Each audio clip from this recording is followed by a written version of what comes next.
Soil is one of those things we often take for granted, but it's the foundation of life on Earth. Let's dive into the fascinating world of soil types and their unique characteristics. First up, we have sandy soil. This type is like the beach, gritty and loose. It drains water quickly, which can be great for plants that don't like to sit in soggy conditions. However, sandy soil doesn't hold nutrients very well, so if you're growing something that needs a bit more love, you might have to add fertilizers or organic matter to keep your plants happy. Next, let's talk about clay soil. This one is the complete opposite of sandy soil. It's dense and sticky when wet, and it can hold water like a sponge. While this can be beneficial for retaining moisture, it can also lead to drainage problems. Plants in clay soil might struggle if they're not suited for those conditions.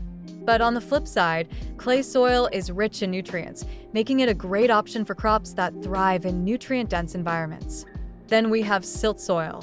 This type is a bit of a middle ground between sandy and clay soils. It's smooth and holds moisture better than sandy soil, but it drains better than clay. Silt soil is often very fertile, making it ideal for growing a variety of plants.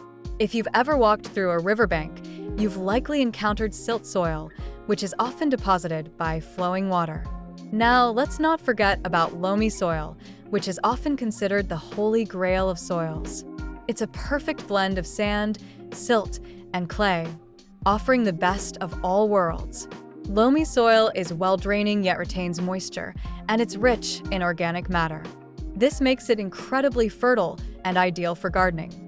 If you're looking to grow vegetables or flowers, loamy soil is your best friend. And then there's peat soil, which is formed from decomposed organic matter, primarily in wetlands.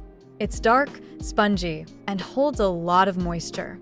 Peat soil is often used in gardening because it can improve soil structure and retain nutrients. However, it's important to harvest peat sustainably, as it takes thousands of years to form. Lastly, we have chalky soil, which is alkaline and can be quite stony. It's not the easiest to work with, as it can be low in nutrients and may require some amendments to support plant growth.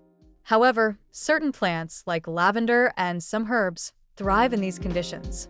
Understanding these different types of soil is crucial for anyone interested in gardening or agriculture. Each type has its own strengths and weaknesses, and knowing what you're working with can make all the difference in your success. Whether you're planting a garden, growing crops, or just curious about the ground beneath your feet, appreciating the diversity of soil types can deepen your connection to the environment.